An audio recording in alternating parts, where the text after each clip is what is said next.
Selamat siang semuanya. Jumpa kembali ya. Lagi pada ngapain ini? Udah pada makan siang kan? Nah, udah dong. Daripada diem, daripada nongkrong, ya udah, live aja.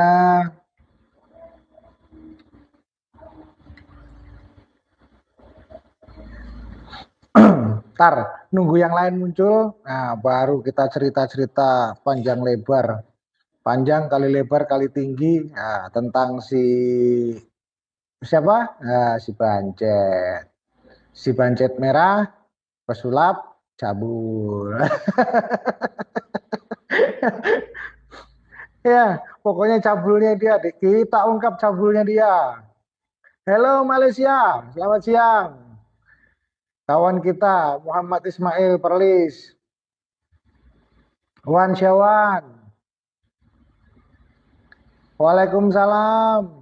Derek nyimak, G, buku. Waalaikumsalam. Malaysia, Muhammad Mursidi. Kawan kita banyak dari Malaysia nih, kawan-kawan kita dari jiran di sebelah nih. Selalu update live saya, selalu update video-video saya. Ya, syukur alhamdulillah. Hero di 5 Hongkong. Kamu nggak kerja siang-siang gini? Sulanto. Ya, enggak lah. Keadaan yang akan membuat seperti itu. Hari ini saya cuma pengen cerita. Jadi, apa yang kita lakukan kemarin? Kemarin itu saya bersama Joko Arek, nah, merencanakan sesuatu untuk penjemputan Gus Samsudin. Jadi alhamdulillah Gus Samsudin sudah kita jemput. Setelah itu sampai di pondok pesantren pun juga langsung ditunggu kehadirannya oleh banyak orang. Kelima. Jadi alot kemarin itu. Jadi saya bersama Joko Arek itu berunding juga. Terus akhirnya kesepakatannya udahlah kita jangan keras-kerasan. Jangan bertarung yang aneh-aneh. Nanti efeknya kurang bagus juga. Lebih baik mengalah. Sepakat saya dengan Joko Arek menggunakan ilmu gendam. Jadi kita gendam pelan-pelan, pelan-pelan. Akhirnya terlepaslah Gus Samsudin dari cengkeraman orang-orang itu. Setelah itu Gus Samsudin kita bawa pulang. Setelah sampai di pesantren, di pondok, beliau istirahat. Terus langsung melakukan pengobatan massal. Waduh, memang bagaimana ya? Kondisi dibutuhkan orang banyak kan harus seperti itu. Harus siap dalam kondisi apapun. Tidak boleh mengecewakan orang lain. Salut saya dengan jiwanya Gus Samsudin. Karena apa? Membuat saya salut. Ya tadi dalam kondisi apapun dia selalu siap melayani umat. Tapi banyak orang itu kan meremehkan, ya enggak apa-apa lah. Ya mungkin ujian orang hidup dalam beramal soleh itu ya seperti itu. Jadi kawan-kawan semua, jika menghadapi ujian, ya sudah, ikhlaskan saja, lillah billah. Karena semua itu hanya ujian. Semua akan terlewatkan. Semua akan tertinggal oleh waktu. Karena waktu itu adalah detik ini. Kemarin itu tidak ada. Masa depan itu juga belum jelas, belum tentu. Yang nyata ada adalah detik ini. Detik ini saya berbicara, detik berikutnya sudah tertinggal, sudah berganti dengan detik ini di masa depannya. Jadi semua itu masih belum jelas. Untuk apa kita mempertahankan sesuatu yang tidak jelas? Ya, masa depan 5 tahun yang akan datang boleh di planning, tapi kan belum jelas. Dan tidak boleh kita memikirkan terlalu, karena itu akan membuat kita terfokus ke hal-hal yang akan membuat kita menjadi blank. Kenapa? Ya kenapa bisa blank? Karena kita mikirkan terus fokus ke situ. Ya, kadang-kadang itu belum waktunya seperti itu. Kadang-kadang orang stres.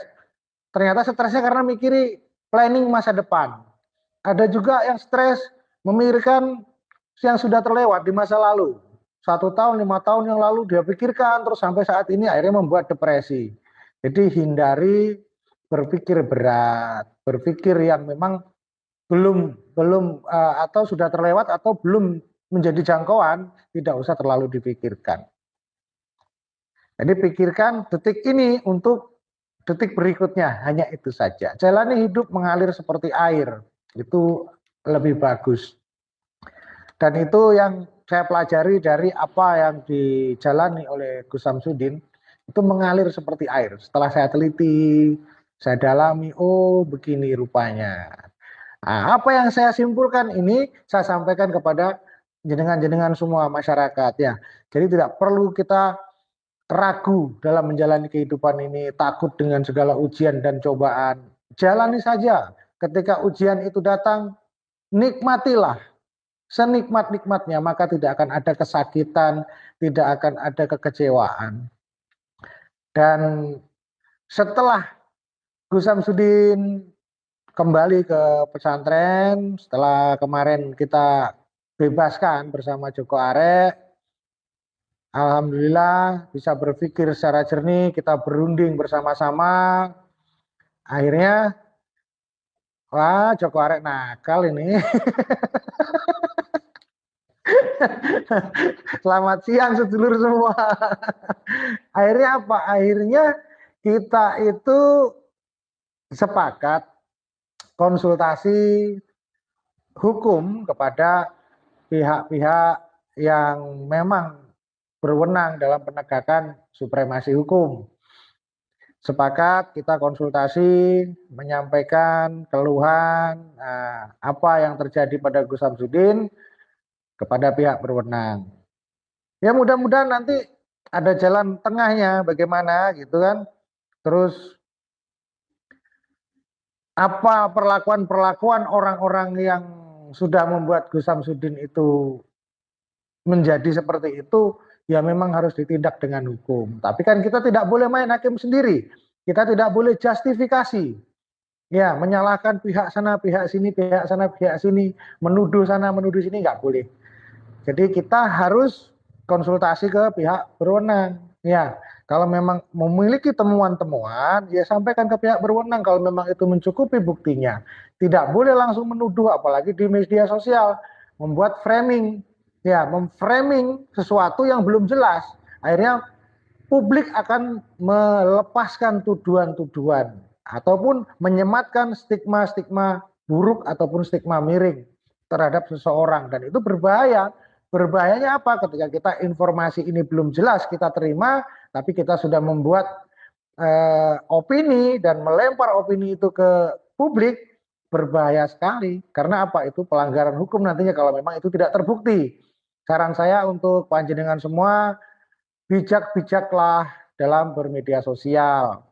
Jadi jangan kita itu diombang-ambing atau dipermainkan oleh opini yang dilempar oleh seseorang, diterima publik, dan publik langsung menelan mentah-mentah. Anda adalah bagian dari publik itu sendiri.